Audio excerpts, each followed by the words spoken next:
जय गुरु जी। गुरु जी का शुक्राना। गुरु जी की प्यारी प्यारी संगत का लख लख शुक्राना। लख लख होण वधाइयां सबना नू होण वधाइयां। लख लख होण वधाइयां सबना नू होण वधाइयां। गुरु जी महाराज को उनके जन्मदिन की बहुत बहुत बधाई। गुरु जी की प्यारी प्यारी संगत को गुरु जी के जन्मदिन की लख लख बधाइयाँ। संगत जी, आपको गुरु जी के जन्मदिन की बहुत बहुत बधाई हो, बहुत बहुत शुभकामनाएं। संगत जी, ये जुलाई का महीना हमारे गुरु जी का महीना है और गुरु जी की संगत का ये सबसे ख़ास महीना है, जुलाई का महीना।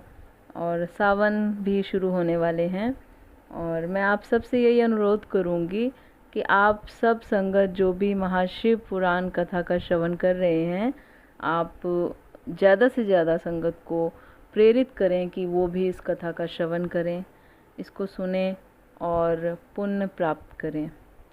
तो संगत जी, आज का अध्याय शुरू करने से पहले मैं आपको बताऊंगी कि हमने पिछला अध्याय श्रवण किया था, महाशिव पुराण कथा कुमारखंड का अध्याय 1 से अध्याय 12 हमने श्रवण किया था। संगत जी, आज हम अगला अध्याय श्रवण करेंगे। जय गुरु जी।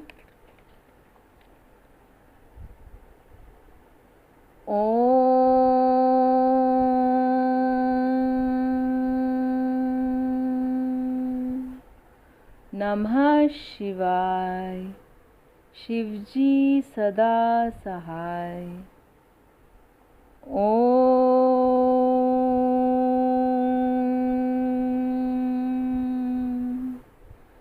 नमः शिवाय। गुरुजी सदा सहाय। महाशिव पुराण कथा रुद्र संहिता चतुर्थ खंड, अध्याय 13 से अध्याय 18।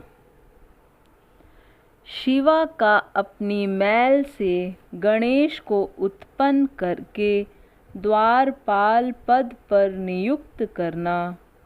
गणेश द्वारा शिवजी के रोके जाने पर उनका शिव गणों के साथ भयंकर संग्राम। शिवजी द्वारा गणेश का शिर छेदन। कुपित हुई शिवा का शक्तियों को उत्पन्न करना और उनके द्वारा प्रलय मचाया जाना। देवताओं और ऋषियों का स्तवन द्वारा पार्वती को प्रसन्न करना। उनके द्वारा पुत्र को जिलाए जाने की बात कही जाने पर शिवजी के आज्ञा अनुसार हाथी का सिर लाया जाना और उसे गणेश के धड़ से जोड़कर उन्हें जीवित करना।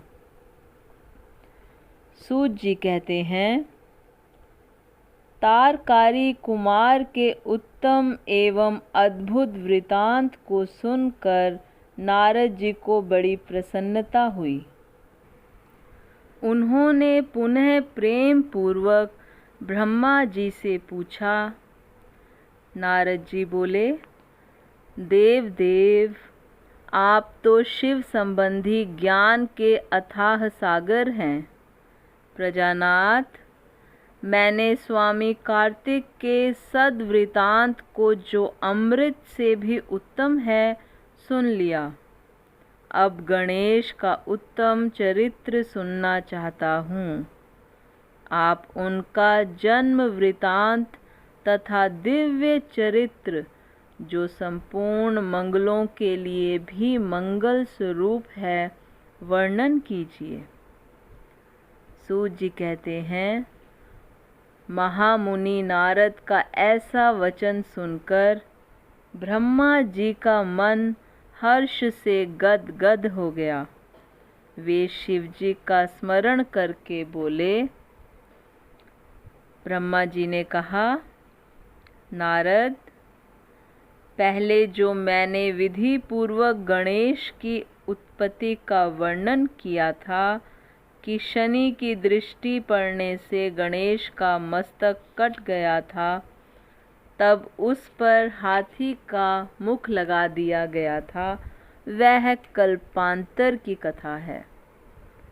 अब श्वेत कल्प में घटित हुई गणेश की जन्म कथा का वर्णन करता हूँ, जिसमें कृपालु शंकर ने ही उनका मस्तक काट लिया था।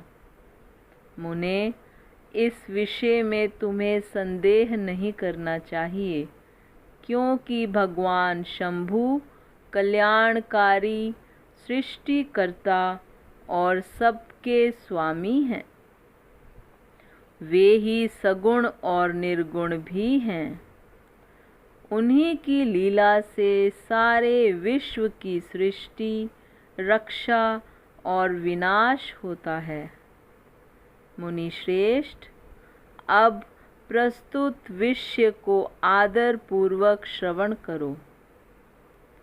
एक समय पार्वती जी की जया, विजया नाम वाली सखियां उनके पास आकर विचार करने लगीं। सखी, सभी गण रुद्र के हैं। नंदी, भृंगी आदि जो हमारे हैं, वे भी शिव के ही आज्ञा पालन में तत्पर रहते हैं। जो असंख्य प्रमथ गण हैं, उनमें भी हमारा कोई नहीं है। वे सभी शिव आज्ञा परायण होकर द्वार पर खड़े रहते हैं। यद्यपि वे सभी हमारे भी हैं, तथापि उनसे हमारा मन नहीं मिलता। अतः पाप रहिते आपको भी हमारे लिए एक गण की रचना करनी चाहिए। ब्रह्मा जी कहते हैं, मुने, जब सखियों ने पार्वती जी से ऐसा सुंदर वचन कहा, तब उन्होंने उसे हितकारक माना और वैसा करने का विचार भी किया।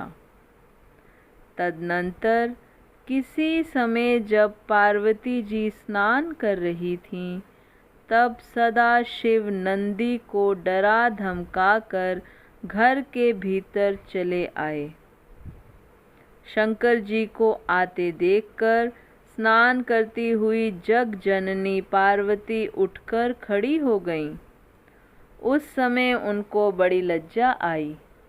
वे आश्चर्यचकित हो गईं। उस अवसर पर उन्होंने सखियों के वचन को हितकारक तथा सुखप्रद माना।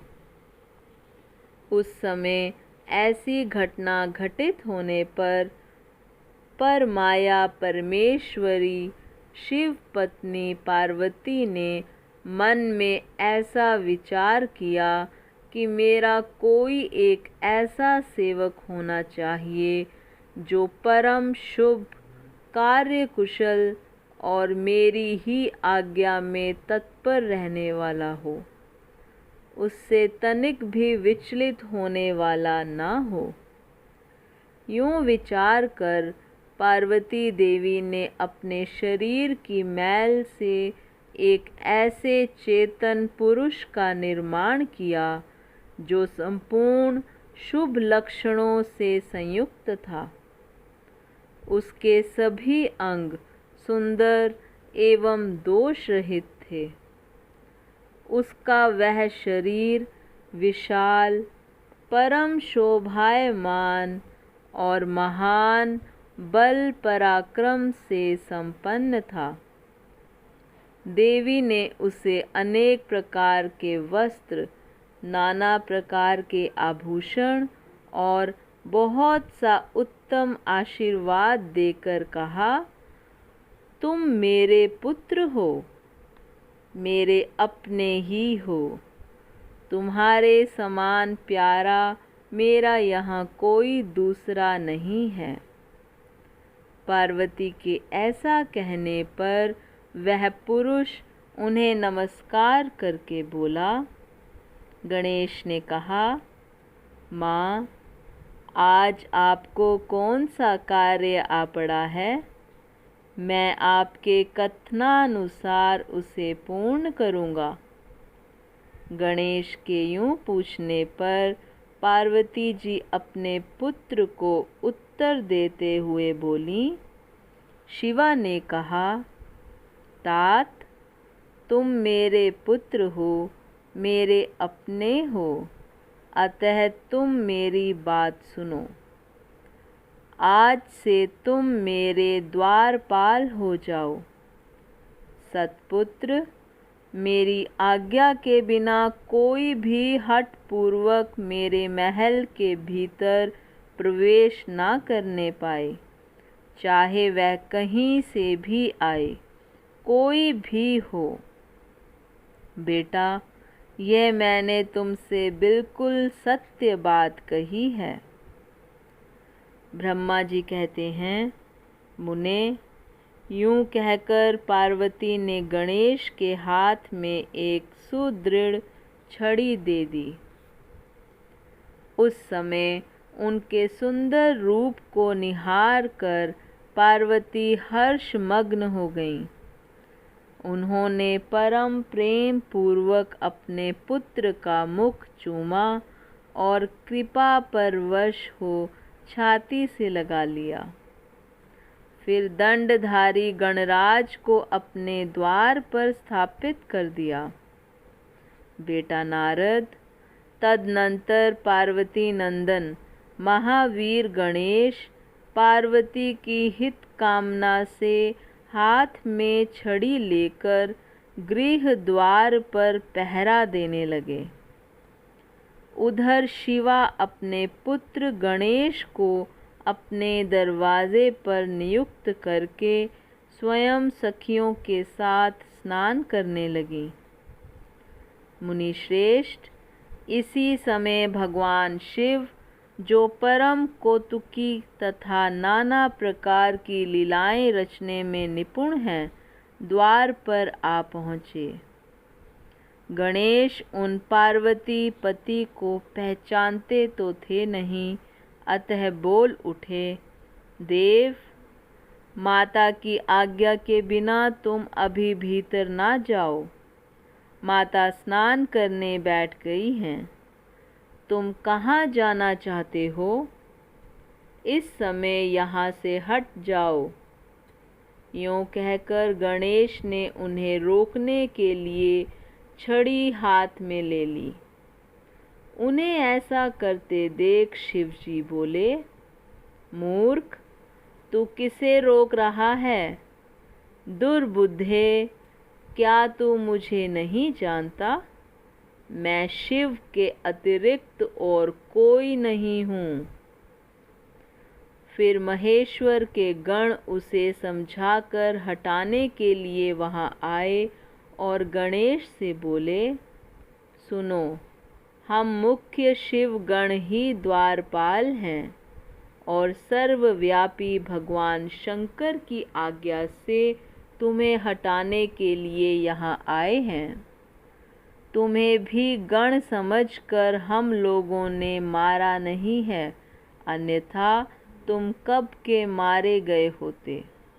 अब कुशल इसी में है कि तुम स्वतः ही दूर हट जाओ, क्यों व्यर्थ अपनी मृत्यु बुला रहे हो। ब्रह्मा जी कहते हैं, मुने, यूं कहे जाने पर भी गिरिजा नंदन गणेश निर्भय ही बने रहे। उन्होंने शिव गणों को फटकारा और दरवाजे को नहीं छोड़ा। तब उन सभी शिव गणों ने शिवजी के पास जाकर सारा वृतांत उन्हें सुनाया।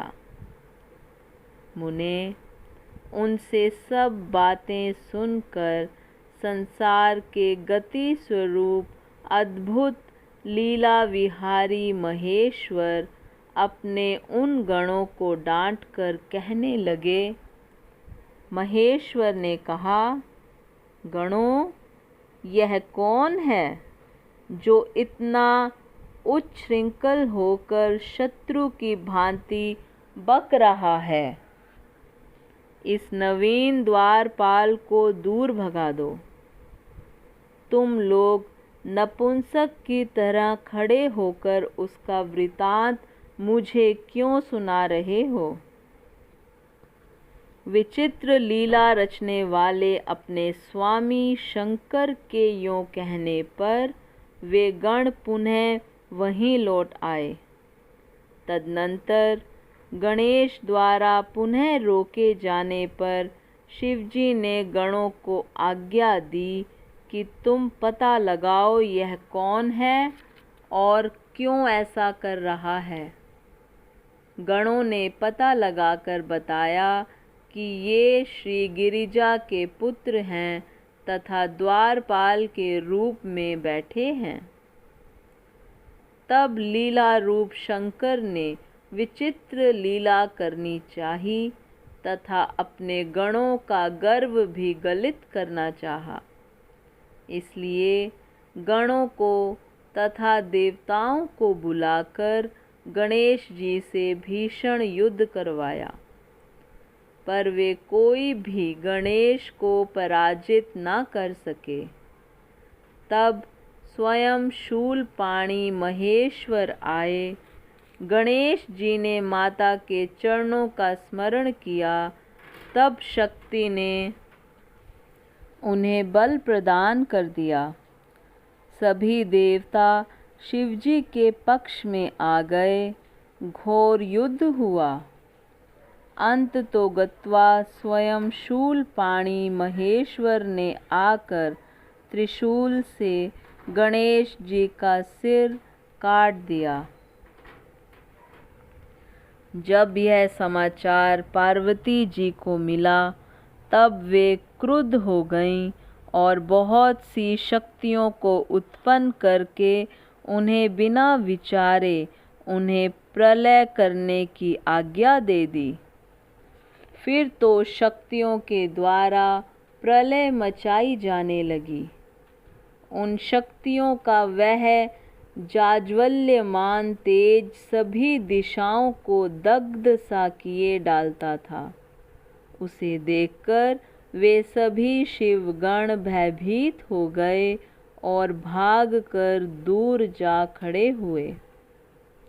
मुने, इसी समय तुम दिव्य दर्शन नारद वहाँ आ पहुँचे। तुम्हारा वहाँ आने का अभिप्राय देवगणों को सुख पहुँचाना था। तब तुमने मुझ देवताओं सहित शंकर को प्रणाम करके कहा कि इस विषय में सबको मिलकर विचार करना चाहिए। तब वे सभी देवता तुझ महामना के साथ सलाह करने लगे कि इस दुख का शमन कैसे हो सकता है। फिर उन्होंने यही निश्चय किया कि जब तक गिरिजा देवी कृपा नहीं करेंगी तब तक सुख नहीं प्राप्त हो सकेगा। अब इस विषय में और विचार करना व्यर्थ है। ऐसी धारणा करके तुम्हारे सहित सभी देवता और ऋषि भगवती शिवा के निकट गए और क्रोध की शांति के लिए उन्हें प्रसन्न करने लगे। उन्होंने प्रेम पूर्वक उन्हें प्रसन्न करते हुए अनेकों स्तोत्रों द्वारा उनकी स्तुति करके बारंबार उनके चरणों में अभिवादन किया। फिर देवगण की आज्ञा से ऋषि बोले। देवर्षियों ने कहा, जगदम्बे, तुम्हें नमस्कार है। शिव पत्नी, तुम्हें प्रणाम है। चंडिके, तुम्हें हमारा अभिवादन प्राप्त हो। कल्याणी, तुम्हें बारंबार प्रणाम है। अम्बे, तुम ही आदि शक्ति हो। तुम ही सदा सारी सृष्टि की निर्माणकर्त्री, पालिका शक्ति और संहार करने वाली हो। देवेशी, तुम्हारे कोप से सारी त्रिलोकी विकल हो रही है, अतः अब प्रसन्न हो जाओ और क्रोध को शांत करो। देवी, हम लोग तुम्हारे चरणों में मस्तक झुकाते हैं। ब्रह्मा जी कहते हैं, नारद, यों तुम सभी ऋषियों द्वारा स्तुति किए जाने पर भी परा देवी पार्वती ने उनकी ओर क्रोध भरी दृष्टि से ही देखा, किंतु कुछ कहा नहीं। तब उन ऋषियों ने पुनः उनके चरण कमलों में सिर झुकाया और भक्ति पूर्वक हाथ जोड़कर पार्वती जी से निवेदन किया। ऋषियों ने कहा, देवी, अभी संहार होना चाहता है, अतः क्षमा करो, क्षमा करो। अंबिके, तुम्हारे स्वामी शिव भी तो यहीं स्थित हैं, तनिक उनकी ओर तो दृष्टिपात करो। हम लोग, ये ब्रह्मा, विष्णु आदि देवता तथा सारी प्रजा सब तुम्हारे ही हैं और व्याकुल होकर अंजलि बांधे तुम्हारे सामने खड़े हैं। परमेश्वरी, इन सब का अपराध क्षमा करो। शिवे, अब इन्हें शांति प्रदान करो। ब्रह्मा जी कहते हैं, मुने, सभी देवर्षियों कहकर अत्यंत दीन भाव से व्याकुल हो हाथ जोड़कर चंडिका के सम्मुख खड़े हो गए। उनका ऐसा कथन सुनकर चंडिका प्रसन्न हो गईं, उनके हृदय में करुणा का संचार हो आया। तब वे ऋषियों से बोलीं। देवी ने कहा, ऋषियों, यदि मेरा पुत्र जीवित हो जाए और वह तुम लोगों के मध्य पूजनीय मान लिया जाए तो संहार नहीं होगा। जब तुम लोग उसे सर्वाध्यक्ष का पद प्रदान कर दोगे, तभी लोक में शांति हो सकती है, अन्यथा तुम्हें सुख नहीं प्राप्त हो सकता। ब्रह्मा जी कहते हैं, मुने, पार्वती के यूं कहने पर तुम सभी ऋषियों ने उन देवताओं के पास आकर सारा वृतांत कह सुनाया। उसे सुनकर इंद्र आदि सभी देवताओं के चेहरे पर उदासी छा गई। वे शंकर जी के पास गए और हाथ जोड़कर उनके चरणों में नमस्कार करके सारा समाचार निवेदन कर दिया। देवताओं का कथन सुनकर शिवजी ने कहा, ठीक है, जिस प्रकार सारी त्रिलोकी को सुख मिल सके वही करना चाहिए। अतः अब उत्तर दिशा की ओर जाना चाहिए और जो जीव पहले मिले उसका सिर काटकर उस बालक के शरीर पर जोड़ देना चाहिए। ब्रह्मा जी कहते हैं, मुने, तदनंतर शिवजी की आज्ञा का पालन करने वाले उन देवताओं ने वह सारा कार्य संपन्न किया। उन्होंने उस शिशु शरीर को धो पोंछ कर विधिवत उसकी पूजा की। फिर वे उत्तर दिशा की ओर गए। वहाँ उन्हें पहले पहल एक दांत वाला एक हाथी मिला।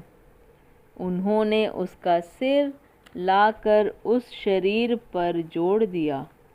हाथी के उस सिर को संयुक्त कर देने के पश्चात सभी देवताओं ने भगवान शिव आदि को प्रणाम करके कहा, हम लोगों ने अपना काम पूरा कर दिया, अब जो करना शेष है उसे आप लोग पूर्ण करें। ब्रह्मा जी कहते हैं, तब शिव आज्ञा पालन संबंधिनी देवताओं की बात सुनकर सभी देवों और पार्षदों को महान आनंद हुआ। तत्पश्चात ब्रह्मा विष्णु आदि सभी देवता अपने स्वामी निर्गुण स्वरूप भगवान शंकर को प्रणाम करके बोले, स्वामी, आप महात्मा के जिस तेज से हम सभी उत्पन्न हुए हैं, आपका वही तेज वेद मंत्र के अभियोग से इस बालक में प्रवेश करे। इस प्रकार सभी देवताओं ने मिलकर वेद मंत्र द्वारा जल को अभिमंत्रित किया। फिर शिवजी का स्मरण करके उस उत्तम जल को बालक के शरीर पर छिड़क दिया।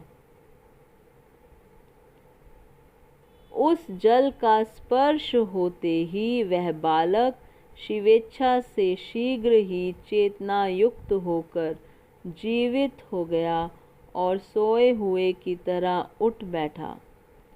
वह सौभाग्यशाली बालक अत्यंत सुंदर था। उसका मुख हाथी का सा था। शरीर का रंग हरा लाल था। चेहरे पर प्रसन्नता खेल रही थी। उसकी आकृति कमनीय थी और उसकी सुंदर प्रभा फैल रही थी। मुनीश्वर पार्वती नंदन उस बालक को जीवित देखकर वहां उपस्थित सभी लोग आनंद मग्न हो गए और सारा दुख विलीन हो गया। तब हर्ष विभोर होकर सभी लोगों ने उस बालक को पार्वती जी को दिखाया। अपने पुत्र को जीवित देखकर पार्वती जी परम प्रसन्न हुई। इति श्री महाशिव पुराण कथा अध्याय समाप्त। संगत जी, आज का अध्याय यहीं पर संपन्न होता है। जय गुरु जी। संगत जी, अब आरती का समय है। जय गुरु जी। ओम जय शिव ओमकारा, स्वामी हरे शिव ओमकारा, ब्रह्मा विष्णु सदा शिव, बोले भोलेनाथ महादेव, अर्धांगी धारा, ओम जय शिव ओमकारा। एकानन चतुरानन पंचानन राजे, स्वामी पंचानन राजे, हंसानन गरुड़ासन, वृषवाहन साजे, ओम जय शिव ओंकारा। दो भुज चार चतुर्भुज, 10 भुज ते सोहे, स्वामी 10 भुज ते सोहे, तीनों रूप निरखता, त्रिभुवन जन मोहे, ओम जय शिव ओंकारा। अक्षमाला बनिमाला, मुंडमाला धारी, स्वामी मुंडमाला धारी, चंदन मृग मद चंदा, भोले शुभकारी, ओम जय शिव ओंकारा। श्वेतांबर पीतांबर, बाघांबर अंगे, स्वामी बाघांबर अंगे, सनकादिक ब्रह्मादिक, भूतादिक संगे। ओम जय शिव ओंकारा। कर के मध्य कमंडल चक्र त्रिशूल धरता। भोले चक्र त्रिशूल धरता। जग करता जग हरता जग पालन करता। ओम जय शिव ओंकारा। त्रिगुण शिव जी की आरती जो कोई नर गावे। स्वामी प्रेम सहित गावे। कहत शिवानंद स्वामी कहत हरि हरि स्वामी। मन वांछित फल पावे। ओम जय शिव ओंकारा। ओम जय शिव ओंकारा। स्वामी हर शिव ओंकारा। भोले पार्वती का प्यारा। ब्रह्मा विष्णु सदा शिव। भोले भोलेनाथ महादेव। अर्धांगी धारा। ओम जय शिव ओंकारा। बोलो शंकर भगवान की जय। भोलेनाथ भंडारी की जय। पार्वती माता की जय। बोलो सद्गुरु महाराज की जय। जय गुरु जी। शुक्राना गुरु जी। शुक्राना संगत जी। जय गुरु जी।